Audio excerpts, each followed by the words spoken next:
Hey guys, so as you can see, I'm out here today. I had to test my drone out again. There's a firmware update, so I figured I would just get a couple of shots out here.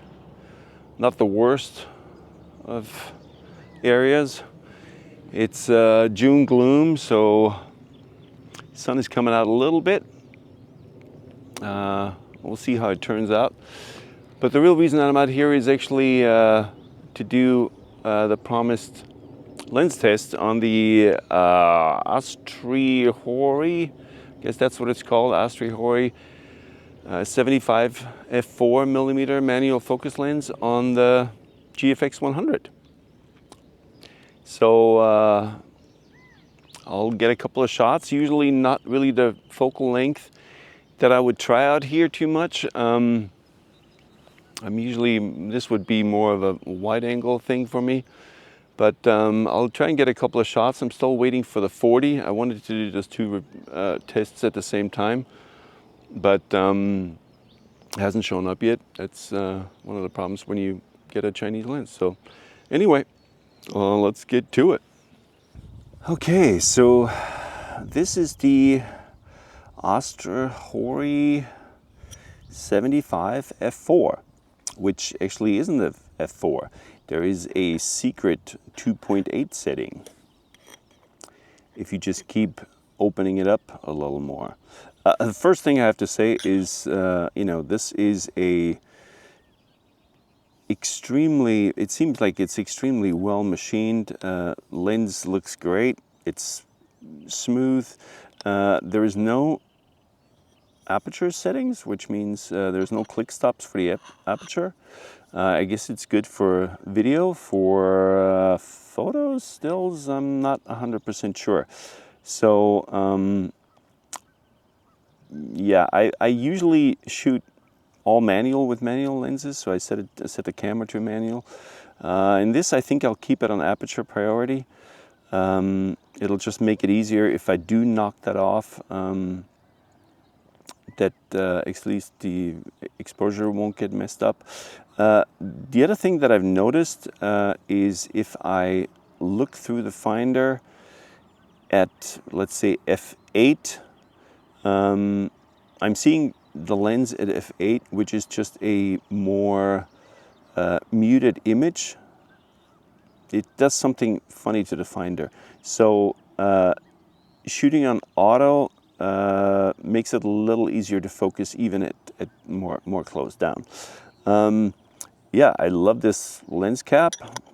It's great. I guess the lens, it used to be Rockstar or something like that. I don't know.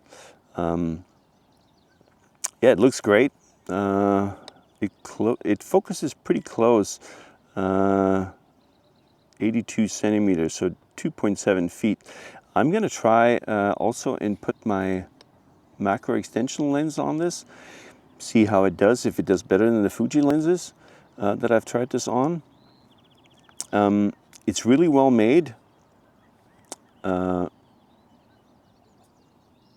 Yeah, it's a little heavy. It seems like, if I wouldn't know, the font is obviously Leica inspired. I would say the whole thing is very Leica inspired, except for the, I don't know, AstrHori, if they would have left that off, it would just look better.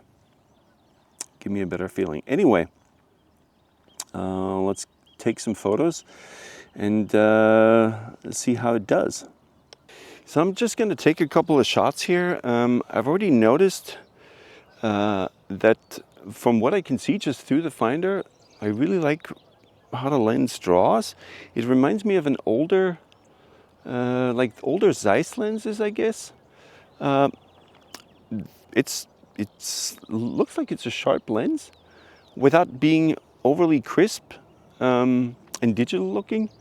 I haven't seen any chromatic aberrations. Again, today is overcast, so there shouldn't be a lot of. I hope the sun is going to come out and it'll get a couple of like stress test the lens as well. I'm pretty sure this should flare pretty gnarly. They do have a lens shade on it, It's an extra. I mean, the lens is, I think it was $220. Lens shade is another $20. Maybe I'll get it. But this is a lens that I would kind of like to have some flair on it. So let's see how it does. And like I said, I'm going to try the macro extension on it as well. Yeah, see how it performs. I was hoping for the sun to come out. I know it looks a little better right now, but it's still not great. Like I said, I'm not a landscape photographer, so the 75 is probably not the best lens for me out here. I got a couple of shots. Got to try the macro extension tube with the lens with the macro extension, and it's actually looks really good. It gives me good magnification. I think it's probably 1:1. Probably. It's a little difficult to get some shots because obviously it's a little bit of a breeze. Focus is extremely shallow. There's really only one set distance that you can do, pretty much, and with the breeze and the distance and you gotta kind of put it on drive and just lean in and out and try to get the shots that way. But so far, I'm really impressed with the lens. One thing that I noticed, and I've always kind of wondered about that, it bugs me, that when you turn the lens to infinity, that's not what infinity focus is. It's actually autofocus. So you have to make sure, to focus to infinity, or focus through the finder. You can't just turn the lens one way and hope that, obviously assume that anything that's out there is going to be sharp in focus. So I'm gonna head back, look at some of those files, and let's see what they look like. But so far, I'm really impressed with this lens. Actually, like the way it handles. Looks great. Okay, so I brought these files into Capture One as always. Not a landscape photographer, I'm not a nature photographer. It's not what I do. I look for something more abstract usually. Again, I usually wouldn't take my lens up there. I just thought I'd take it with me because I had to test my drone, and I think I found some pretty interesting stuff and a way to test it. Obviously, this is very flat light. This is the lens wide open, which is really 2.8. And we can see it's a little fuzzy. Again, they don't advertise this, which is actually a funny thing. You know, they say it's an f4. So this is 2.8, and this is f4. And at f4, that looks very, very clean. Very clean, nice fall off. Very impressed. This is 5.6. I just stopped down one stop. That's very nice and sharp. And I believe this is f8. So that cleans up really nicely. Again, this is a lens I would probably shoot. This is 2.8. This is probably a lens that I would shoot uh, at mostly between 4 and 8. 2.8, yeah, it's an effect. Looks like a glowy old lens. At f4, looks like a perfect modern lens. All right, so let's take a look at a crack at my landscape abilities. So this is, let's see. Oh wow, that's great detail right there. So this is f8. Obviously very flat light. These rocks, I've shot up there before. These rocks always look a little bit magenta. None of these files are changed in any way. They're not sharpened. There's nothing. They're just out of camera. Again, this is just wanted to see the color and how it draw. That detail in here is really nice. It does a really good job. Wow. I'm assuming this is f8 as well, obviously, because it's manual focus and there's no contact. There's no f-stop communication there. That's another. Oh wow, this is very detailed and sharp. Boom. There's no sharpening on this.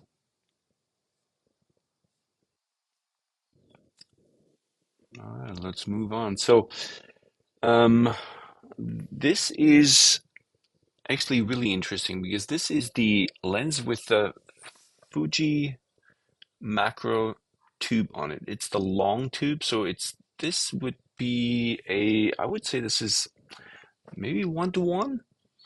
Um, I shot a bunch of files of this. Obviously, I'm moving. There's no, I didn't have a tripod with me. It was windy, so this flower was moving. Depth of field is extremely shallow, as you can see. But the detail on here, I mean, you can see how shallow the depth of field is. The fall off is not even half of this thing. And I shot this wide open because I wanted to see what it would do to the background, and it looks really nice to me. Um, let's see, it's another one. Yeah, if it's sharp and in focus, it works. This might be the best I've ever seen any lens on the GFX with that extension tube, and I'm not kidding because usually I'm gonna have to do a flat field test on this lens as well. Again, I don't think, I mean, well, maybe it is a good macro lens. Um, this looks promising. That's another shot with the macro, obviously. Again, the branch is moving, I'm moving, but the detail and the way it draws and the focus fall off is, I think that's really nice. If somebody could tell me, if anyone has any information on what design this lens is. Oh yeah, I made a friend. I love these guys.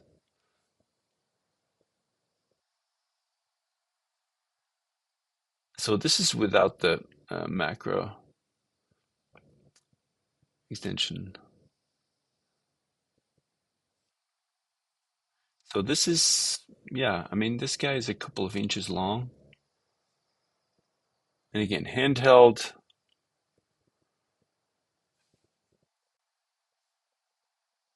Yeah, I mean, that is very nice detail on this guy's back. The closest focus distance is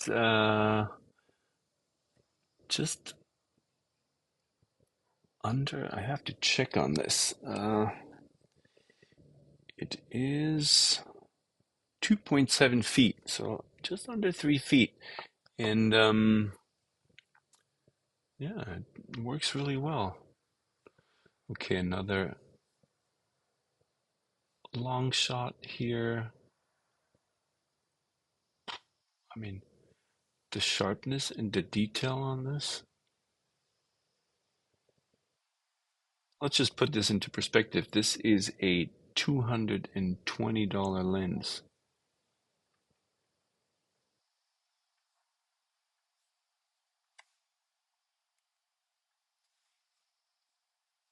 Wow. And it does render this really nicely, so it's not overly crisp. I mean, this is perfect.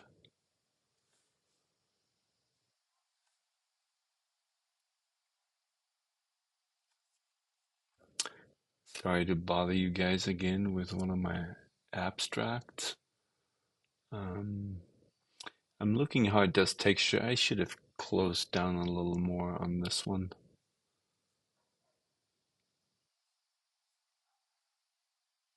The detail on this is really nice. No fall off in the corners that I can see. Again, this is not corrected in any way. There's that guy again. I mean, it's crazy sharp. I really didn't think that I could get him that sharp. Look at this. That is amazing. And everything around it, the fall off, the focus fall off, looks really pleasant. So we're going to let him go. This would probably be a black and white. Just wanted to see how it would handle against the sky. I really tried to push the lens in terms of what it would do, and I actually did a couple more shots. Here we go. So when I came home, I did my usual shooting it straight into the sun. The sun just didn't come out enough up there. Um, oh, this is out of focus, which I guess happens when you're focusing manually. So this is straight into the sun. There's some, I would say there's some CA there. This is probably wide open, but the way this renders is really nice. Let's see, I'm assuming this is f4. Wow, even the aberrations are gone. There isn't even any flare on this.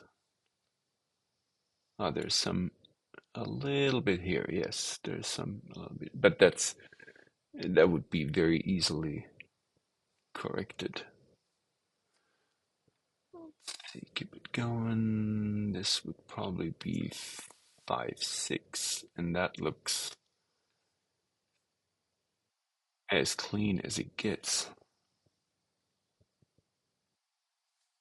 And that's probably f8. Oh, there's a little bit of flare there.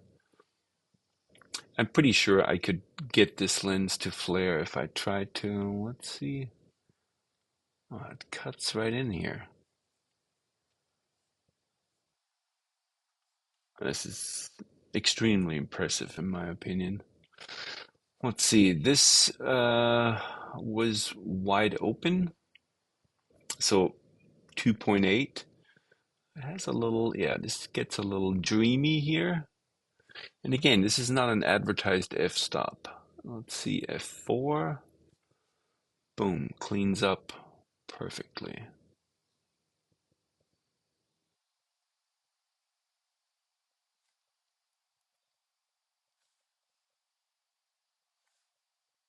Stop down, and it just gets better and better. Again, close up here.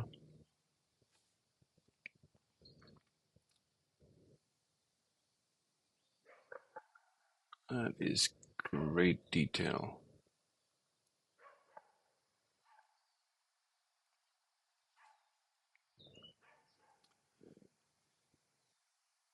That is wonderful detail everywhere. It does a great job.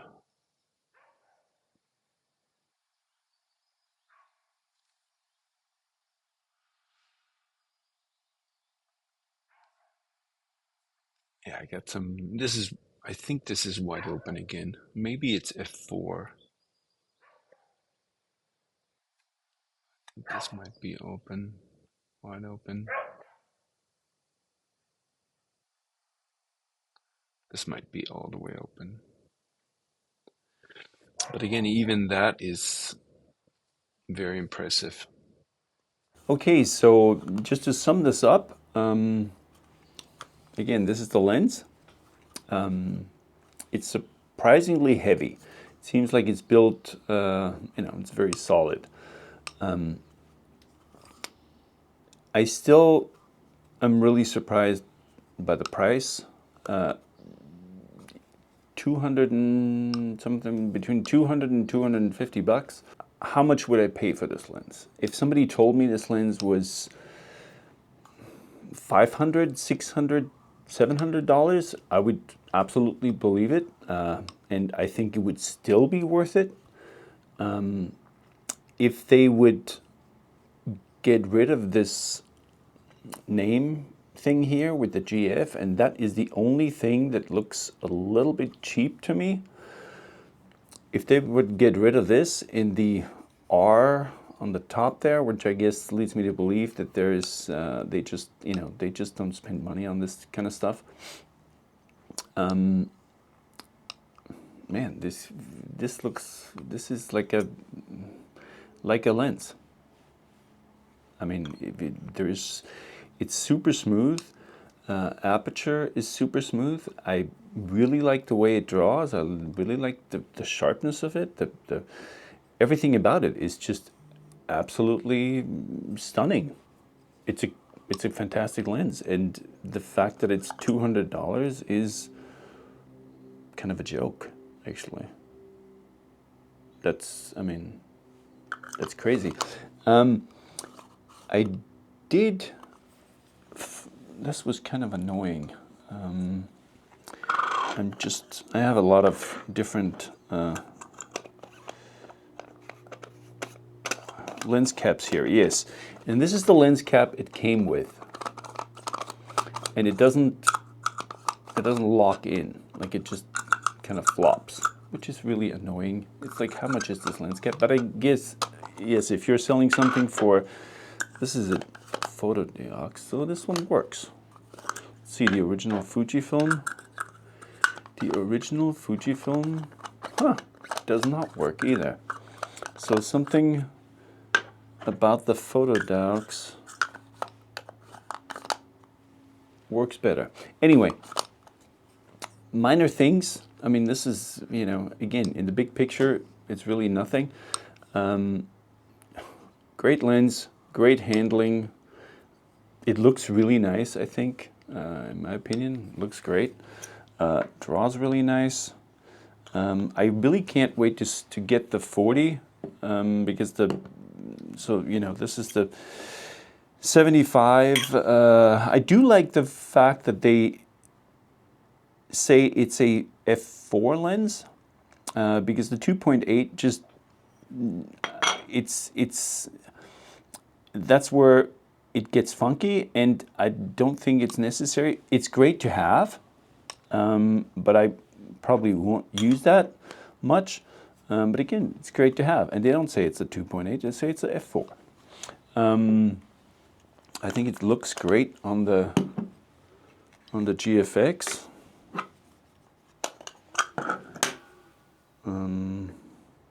Yeah, like I said, the only thing that kind of bothers me about it is that name brand right there. That's kind of ugly.